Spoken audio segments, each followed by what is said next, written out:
Tonight, a fire in Lame Deer that burned 1,700 acres now contained. The fire started this afternoon, forced road closures and threatened structures and homes in the town.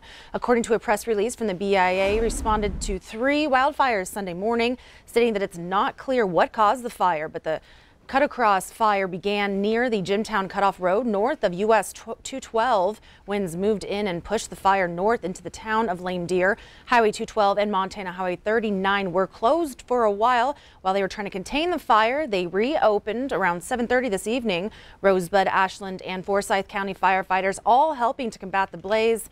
And homes along Highway 39 were preparing to evacuate, but the fire was contained before it became a threat to those homes. The winds hit, this front hit, and it pushed it over several hills, and it got down into the Lame Deer Creek drainage, and it just actually literally burnt into town. It's uncommon to have a fire like this in April.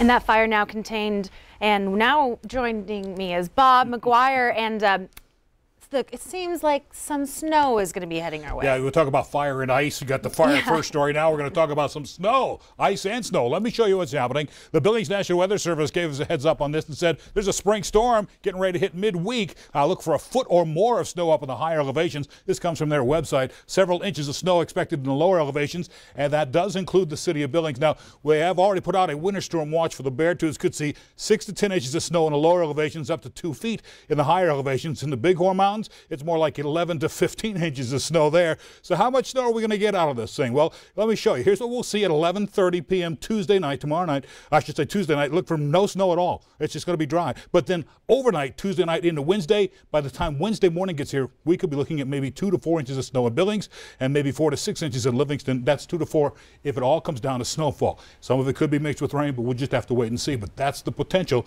Could see 2 to 4 inches by Wednesday morning. Zoe? All right, thanks, Bob. Well, there's just 1 week left for people to file their income tax returns. MTN's Jonathan Ambarian has a look at how the state is gearing up for the last days of tax season and at what last-minute help is available for those who still haven't filed. The first weeks of April are among the busiest times of year at the Montana Department of Revenue's processing facility in downtown Helena. Yes, the Department of Revenue is hard at work processing tax returns, sending out refunds. We're sending out thousands and thousands of refunds every day. The department hires about 80 temporary staff to assist during tax season. They've already received more than 300,000 returns this year and sent out 226,000 refunds. Though 90% of returns are now filed electronically, there are still plenty of physical returns to process. It's better for speed, security, for people to file electronically, but as you saw, there's still a whole lot of mail returns coming in, and we're opening them, scanning them, keying in the data as we speak. The department also knows many Montanans still have to file over the next week. There's still time, and there is still help available, free or at low cost to a lot of people around the state. In Helena, United Way of the Lewis and Clark area is part of a free tax help coalition. Several organizations will offer walk-in tax help clinics over the last week of tax season. The United Way also partners with H&R Block on a free online filing tool for people who are eligible. We do a lot of direction to help folks make sure that they're getting where they need to be in order to take advantage of those opportunities. The Department of Revenue also supports a site listing free tax help options, but leaders say you shouldn't wait too long to access them. But we really recommend you don't wait to the last minute. The help that's available will be harder and harder to find on that last day. In Helena, Jonathan Ambarian, MTN News. Thank you, Jonathan. We revisit a story that we've been following about a local man falling 40 feet off the Billings rims a little over a week ago. We reported this man chasing after his dog. That man was Tom Paxinos, a local realtor, member of Projectile Comedy, and a star of the recent Blood Hunter film. He was even one of Q2's volunteers for the St. Jude Telethon. Now the community has come together to give back to him during this hard time. Q2's Jenny Fick tells the story. Our good friend Tom took a little tumble last week, 40 feet, and has a traumatic brain injury.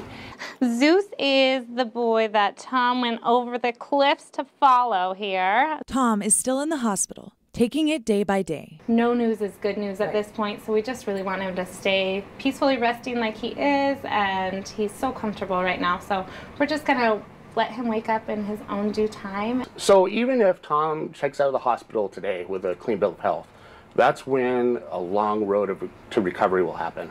And so, you know, there's a lot of unknowns. He's so loved and has such a community of people that we've come together to do what we can to help him while he heals. And it seems that everyone wants to help. The number of people that he has touched through his different jobs and involvements in the community, people feel ownership of him, like he's our Tom. Everybody feels like he's their Tom because he's just one of those people that is so engaged with everybody he meets and he makes them feel so special. The community being coined as Tom's Village has rallied around him with comedy shows, benefits, and raffles popping up left and right. He'd be doing the best for us, so we're obviously doing the best for him. So all these donations and everything will cover the unknowns and the uncertainties of what's going to happen. Even those who have never met him, stepping up to offer what they can. He fills the room.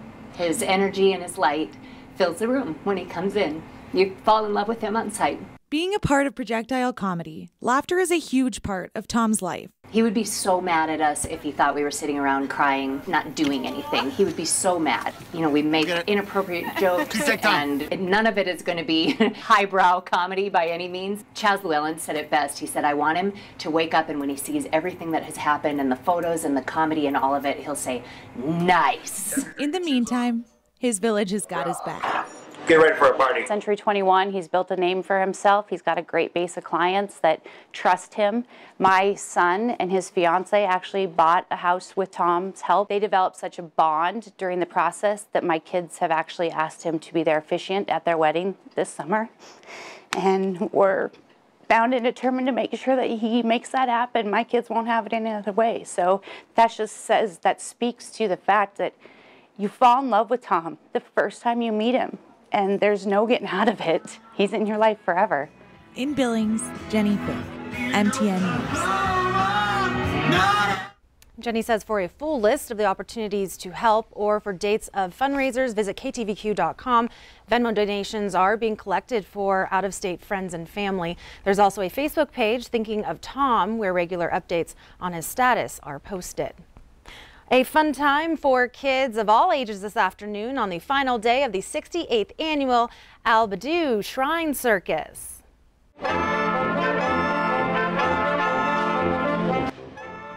The band rocking some of the entertainment between shows, and the clowns welcome the shrine potentate or the president into the clown club, and the Big Bengal Tigers started the show. The circus helps the Shriners pay for the building, which helps with the top philanthropy, the Shriners Children's Hospital. And even if it is a fundraiser, it's still all about everyone having fun. Oh, we're having a blast. We're at our final show. Everything's relaxed. We have a little fun. We poke people. The thing about this is so unique is that you're so close to the animals. There's not a Shriner out here that doesn't want to see a kid smile. It is absolutely amazing seeing the people come in and out of here, having people walk out and say how great a time they had, how great the show was. They'll be back next year and thanking us. That makes it all worthwhile. It looks like a good time.